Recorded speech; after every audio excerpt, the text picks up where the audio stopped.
बड़ी खबर एक बार फिर से देश के पूर्वोत्तर राज्य मणिपुर से आ रही है, जहां पर हिंसा के मामलों से एक बार फिर प्रदेश दहल उठा। विष्णुपुर में हुए आईईडी धमाकों में कई लोगों के घायल होने की खबर है। आपको बता दें कि सुनियोजित तरीके से आईईडी लगाकर ये पूरा धमाका किया गया, जिसमें 2 लोग बुरी तरह जख्मी हो गए।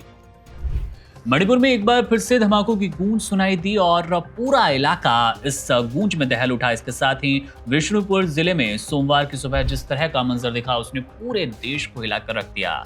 जब पूरा इलाका सुबह की शांति में डूबा था, लोग अपने घरों में सो रहे थे, तभी सैतोन नागुनकोन क्षेत्र में एक के बाद एक 3 शक्तिशाली आईईडी विस्फोटों ने सन्नाटा चीर दिया। ये हमला इतना सुनियोजित था कि इसने न केवल सुरक्षा व्यवस्था पर गंभीर सवाल खड़े किए, बल्कि स्थानीय लोगों के मन में एक बार फिर से खौफ हरे कर दिए।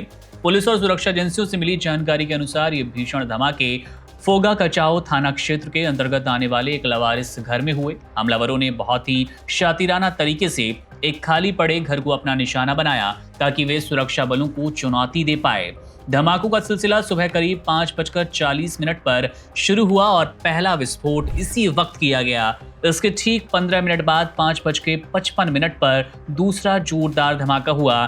तीसरा और आखिरी धमाका सुबह करीब 8:30 पर हुआ। इन धमाकों ने इलाके की सुरक्षा व्यवस्था की चूलें हिला दी। इस पूरी घटना में सबसे परेशान करने वाला पहलू वो रहा जब पहले विस्फोट की आवाज सुनकर कुछ स्थानीय लोग और ग्रामीण मदद के लिए स्थिति का जायजा लेने के लिए घर के करीब पहुंचे। उन्हें इस बात का अंदाजा नहीं था कि वहां मौत का दूसरा जाल बिछ चुका है। जैसे ही वो लोग घर के पास पहुंचे, वहां दूसरा आईईडी ब्लास्ट हो गया और इसकी चपेट में अन्य 2 लोग आ गए। गंभीर रूप से ये लोग घायल हैं, यानी कि मौत की संख्या भी इस आईईडी ब्लास्ट में आपको देखने को मिल सकती है। मौत की आशंका जताई जा रही है। आनन फानल में घायलों को नजदीकी अस्पताल में भर्ती कराया गया, जहां उनका इलाज जारी है।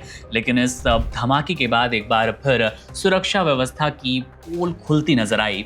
ये इलाका केंद्रीय रिजर्व पुलिस बल यानी कि सीआरपीएफ के सुरक्षा घेरे में आता है और इसके बावजूद हमलावरों का वहां तक पहुंचना एक बड़ी साजिश की ओर इशारा भी करता है। धमाके की सूचना मिलते ही भारी संख्या में सुरक्षा बल मौके पर पहुंची और पूरे क्षेत्र की घेराबंदी कर ली गई।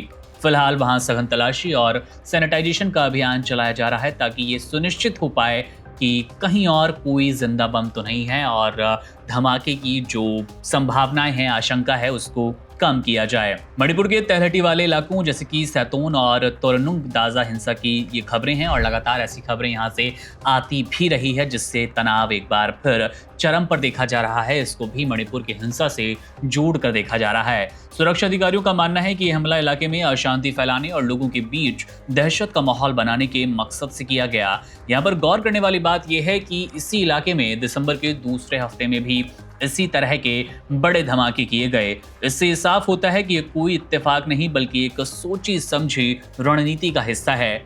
घटना की गंभीरता को देखते हुए विष्णुपुर के प्रभावित इलाकों में अतिरिक्त सेना और सुरक्षा बलों की टुकड़ियां तैनात कर दी गई। संवेदनशील ठिकानों पर पेट्रोलिंग भी बढ़ाई गई और पुलिस अब उन साजिशकर्ताओं की पहचान में जुट गई जिन्होंने इस खौफनाक वारदात को अंजाम दिया है। राज्य में बढ़ती हिंसा की इन वारदातों ने एक बार फिर शांति की बहाली की कोशिशों को एक बड़ा झटका दिया है। बहरहाल मामले पर हमारी नजर है, जैसे ही कोई अपडेट मिलेगा आपसे साझा करेंगे। मेरा नाम है मुकुंद, आप बने रहिए वन इंडिया के साथ। शुक्रिया।